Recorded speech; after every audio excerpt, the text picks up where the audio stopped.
Welcome to Stage Time Podcast, where we interview comedians and talk about hallmark moments in their comedy careers. I am your host, Travis Valle, and with me today is Travis Valle. Say hi, Travis. Hey, what's up, man? Thanks for having me on here. Yeah, I'll be honest, you were not my first choice. However, everyone else was busy or out of town, so, you're kind of the last-minute person. Well, nonetheless, I still appreciate you having me on. I've been wanting to tell my story for a while. Yeah. We're just going to get through a few questions here. We're going to try to churn out 30 minutes, and we're going to see what happens with this. I'll be honest, this probably isn't going to be our most exciting show, but we'll see what we can do to make things interesting. So I guess I'm going to interview you. I've done this with other comedians. I'll let you talk about yourself. So what can you tell the world about your credentials, I suppose? I've been doing comedy since probably 2017-ish. And I've been doing it on and off. I currently host an monthly open mic at Brothers Craft Brewing in Harrisonburg. I also produce semi-monthly, bi-monthly, however that is, comedy shows at the Friendly Fermenter in town. I've tried to kind of put myself in a bunch of different aspects of the comedy scene locally and try to build up a community here. And so far it's been going pretty good. So, yeah, I've seen all your stuff posted around. It actually gets pretty annoying just watching your posters pop up on social media all the time, but, click through, deal with it. But thanks for coming on. So we'll get into a few questions here, see if we can, find out what makes you tick, and then we can end the show, and I can have something to post. Yeah, again, whatever you need, man. All right, so first question I'm going to ask you, I ask this to all the comedians, what got you interested in stand-up comedy? Yeah, so I got interested I was always kind of interested in stand-up comedy. When I was a kid, I watched things like Comedy Central Presents, certain HBO specials, some that stand out. I remember watching Dave Chappelle's special on HBO. John Leguizamo had a really funny, almost one-man show kind of thing. And I really enjoyed Comedy Central Presents. I also used to be a fan of, sitcoms, comedy shows, variety shows like Mad TV, which I honestly think is, funnier than SNL. I haven't been a huge fan of SNL's work lately. It's been kind of weird, and they're very hit and miss. Well, Matt TV has the advantage where they're not doing it live. They have time to kind of prep all the stuff. But stand-up comedy specifically, I used to watch different stand-up specials, and it was actually quite a while before I kind of worked up the courage to do it. But it's been a fun ride ever since. So were there any comedians you found influential, and if so, why them? Yeah, like I said, I used to watch a lot of Dave Chappelle. I used to love the Dave Chappelle show, and John Leguizamo's stand-up stuff and his movies. I found those really funny. In terms of influential comedians, I would say I got really into the style of guys like Anthony Jeselnik. Maybe you've heard of him. Yeah, I've mentioned him quite a bit on my podcast. So he's a really funny guy who has a very special style. It's kind of one-liners, and it's very dry delivery, and that seemed to fit my personality a lot, so I always try to kind of mimic that. Guys like Mitch Hedberg, God rest his soul, he was kind of the same thing. Like, I like those short, snappy jokes. I never really could do storytelling stuff, but I do love guys like Dave Chappelle. I think he's really funny. Louis C.K., Bill Burr, guys like that. Kind of these dark comedies. So you're a bit of an edgelord? I don't know that I'd call myself that, but I like dark comedy. It was always something that kind of appealed to me. Maybe has something to do with my upbringing, I don't know, but I always liked being able to laugh at things that are normally viewed as tragic. Yeah, you're kind of a sicko like that, aren't you? I've heard some of the stuff you've done, and honestly, I don't think it's particularly funny, but, you get up there, you get laughs every now and then, but I don't know if that's my cup of tea. Well, I'm clearly not for everybody's, but I do what I like to do, and I don't try to be dark or edgy. Sometimes I feel like certain comedians, like, what is that guy's name? The really handsome guy, Matt Rife? Yeah, that's it, Matt Rife. He had a special that was called, canceled already or something like that, which I think stuff like that just kind of, that's someone who's clearly looking to be edgy for the sake of being edgy. That's not what I try to do. I just, sometimes dark subjects just come through my mind, and I think it's something funny to say, or at least what I think is funny to say. And sometimes I will kind of seek out certain material because I think it's like a thought exercise or a writing challenge where I can try to see if I am funny enough to make something that is unfunny, something accessible to audiences and make crowds laugh. So I do my best to do that. And I think that's more of a clever writing thing than necessarily trying to be an edgelord. I see people who try to be edgelords, and when they're trying that hard, it's very obvious that they're trying to shock the audience rather than write something clever. You're just going to be drinking while we're doing this podcast? Yeah, man, it helps me take the edge off. This is kind of a weird... You've made this very awkward already, so I'm going to do what I can to take the edge off.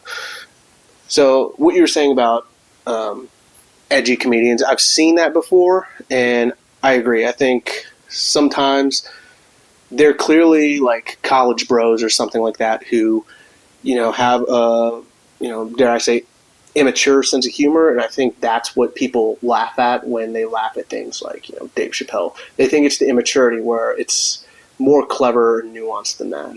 It's like the South Park people,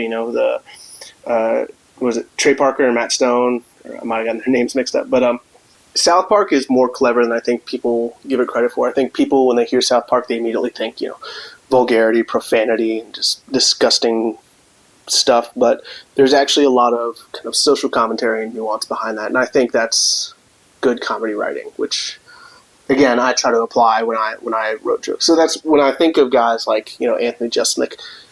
A lot of his jokes are centered around like plot twists and turns, so it's not necessarily that they're trying to be edgy. They're trying to surprise the audience, not shock the audience, but surprise the audience with clever writing.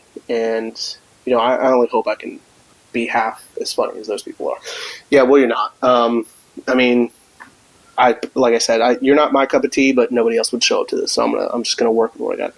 Yeah, you keep mentioning that, but let's move on. What's the next question? Well, let me see. Hold on.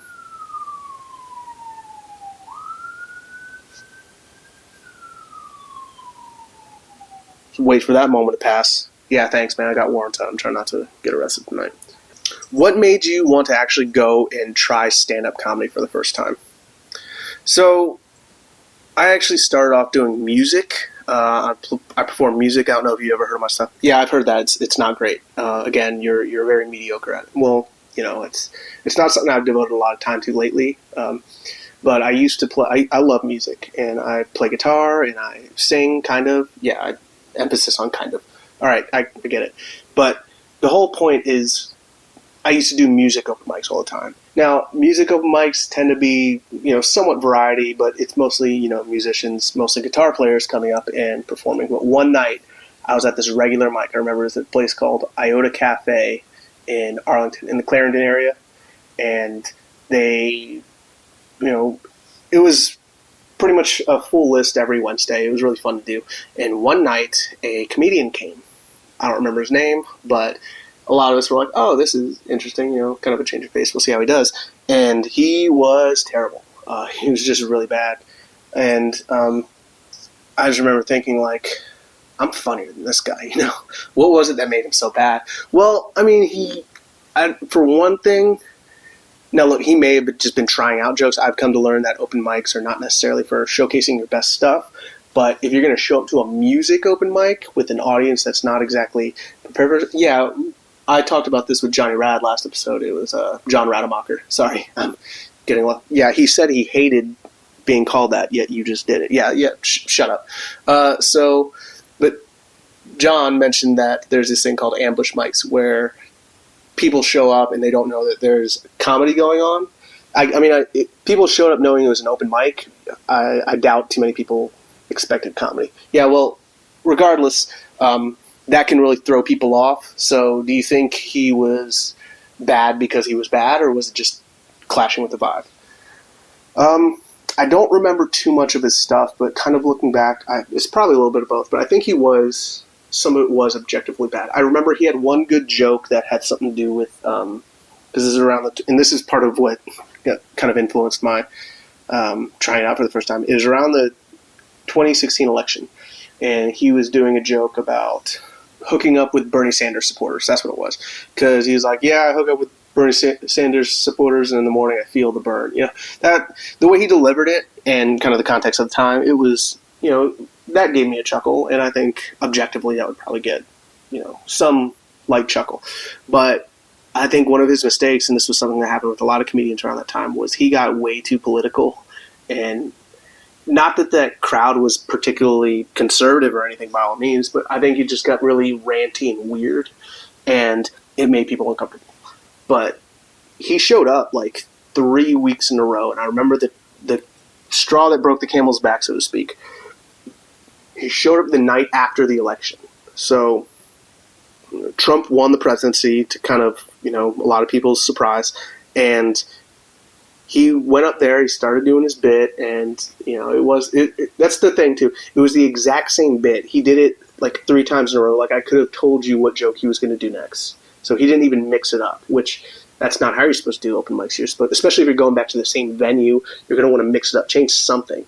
But he didn't, and a couple walked in wearing MAGA hats. Bright red hats with, everyone knows what a MAGA hat is. Shut up. But the point is, he called them out, and he tried doing crowd work / roasting, and it did not go well. What were pro-Trump audience? No, I mean, I don't know everyone's political affiliation, but it was a very liberal area, and most people in that music scene, and really kind of any arts and entertainment scene, they tend to be, I would say, more liberal, but it was just so out of pocket, and they just walked in. They're like, yeah, we just wanted to get a drink, and he's just shouting at them, blaming them for the election, like those two personally, got him in the White House.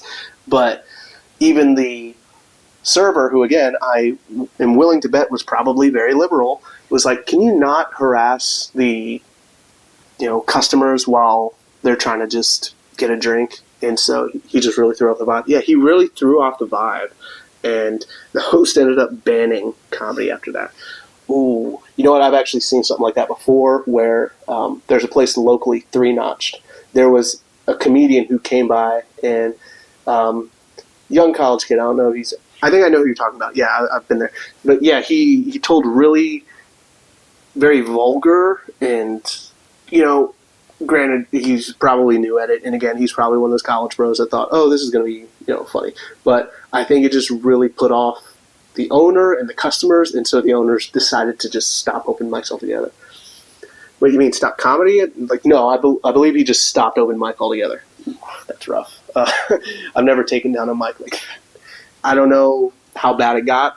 From what I heard, yeah, it's not something that I think would go over well with, family-friendly audience, certainly.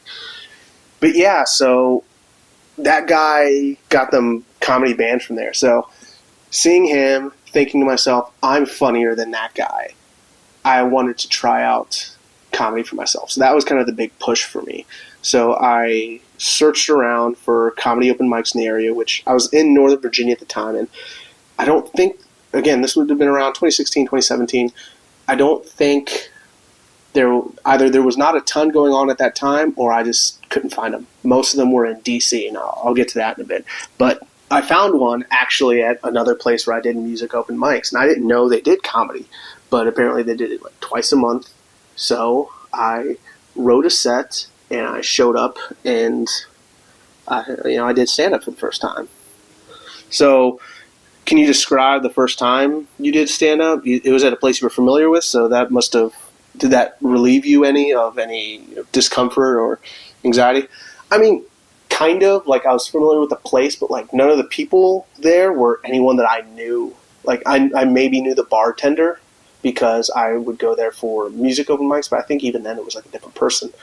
But I prepared a set. From what I could tell, it was mostly other comedians. Like, it wasn't a packed house by any stretch, but it wasn't empty either. But it seemed like most of the other people were just other comics, waiting their turn, and who probably brought a friend or two. So crowd wasn't terrible. I didn't tell anybody that I was doing it. I kind of just decided this out of the blue. So I didn't invite anybody. I didn't have any friends there because I didn't want anyone to see me bomb if I did it the first time. Because I had no idea how my jokes were. Because I started off doing kind of dark humor. I'm trying to remember. I'm pretty sure I was either relatively early or in the middle of the list. So there wasn't really a high pressure spot that I was put on.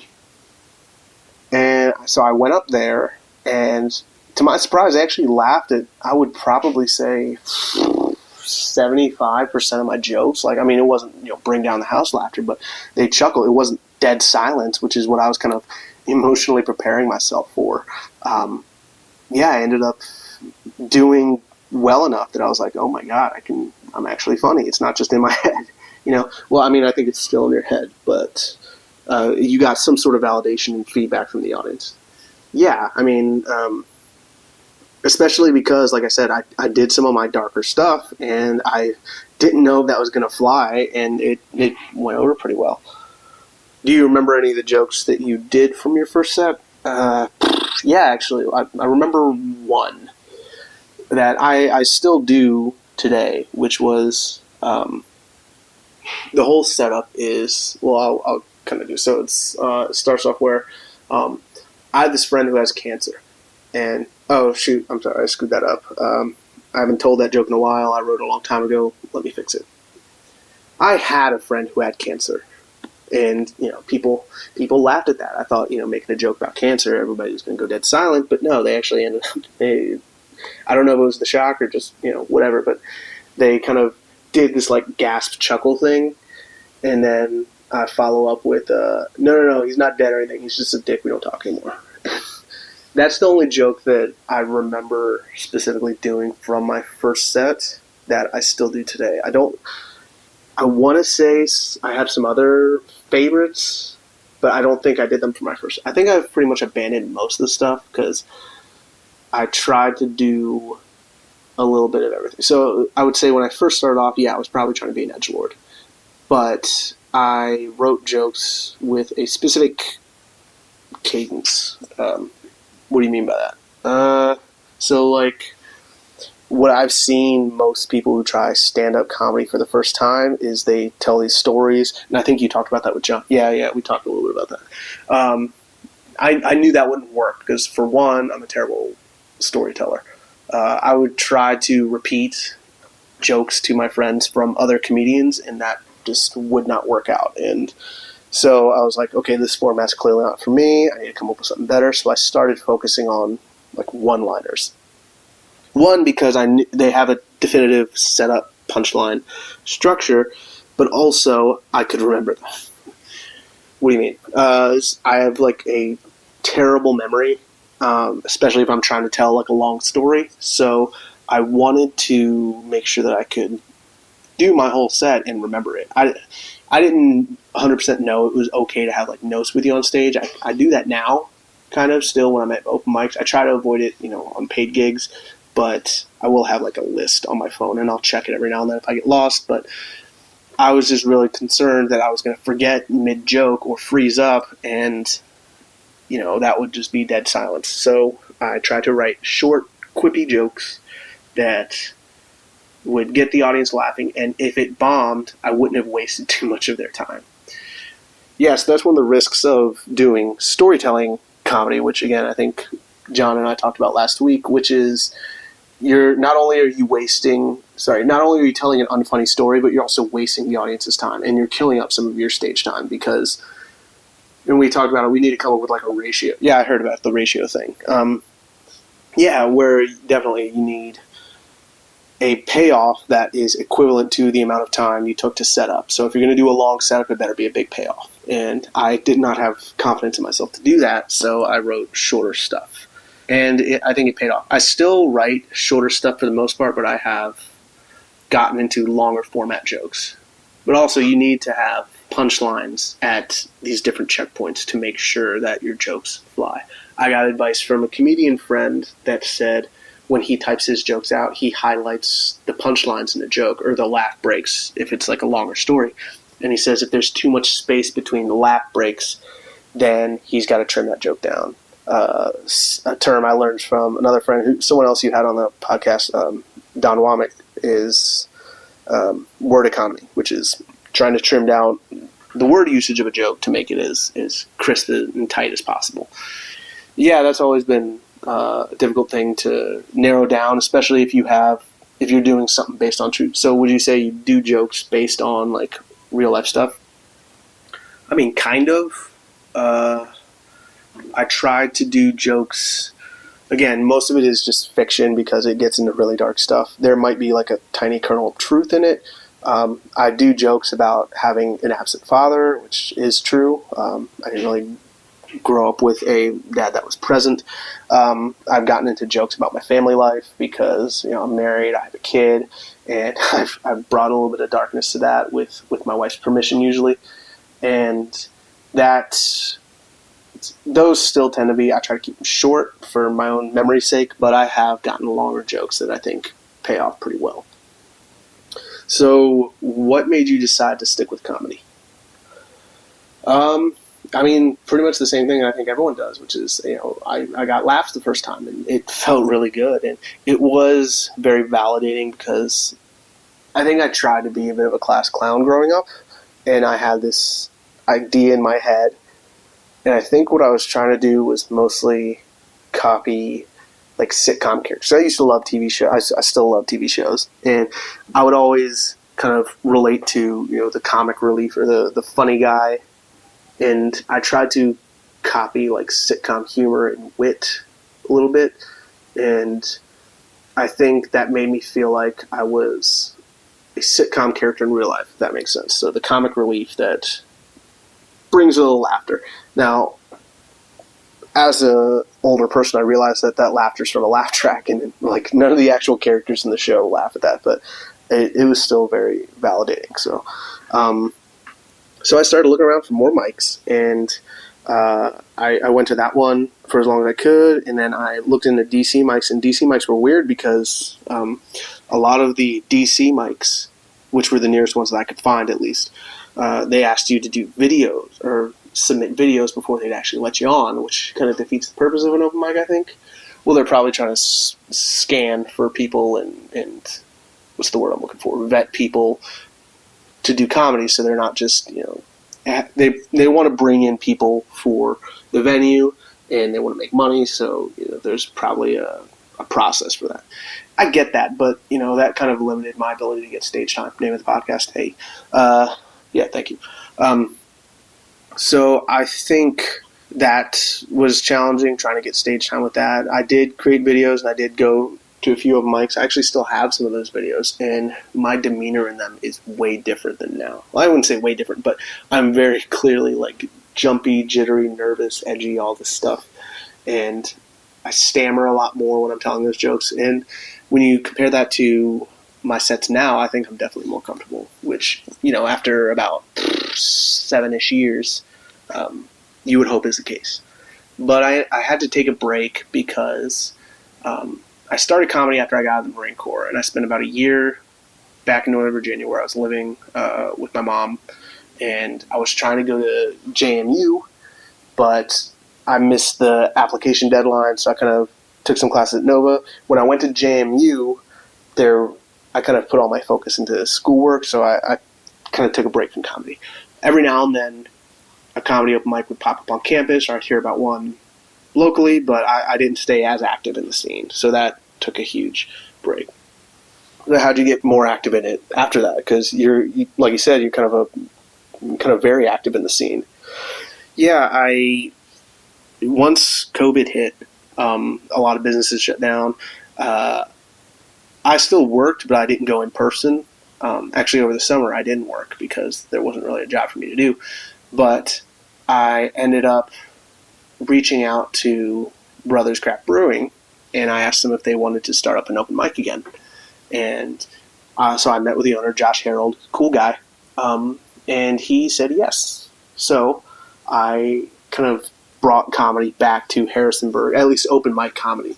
Something that was still going on, I think at the time, was X2 comedy, which is now known as Funny Womax with Friends. Yeah, I know the Womax. They're pretty cool. I had them on the show. Yeah, So they had shows, but they didn't host any mics or anything. So I hosted an open mic, and I remember I went to the nearest open mic, which is Charlottesville. I advertised there. I met a couple comedians. I told them to come by, and a couple of them did, which I found surprising.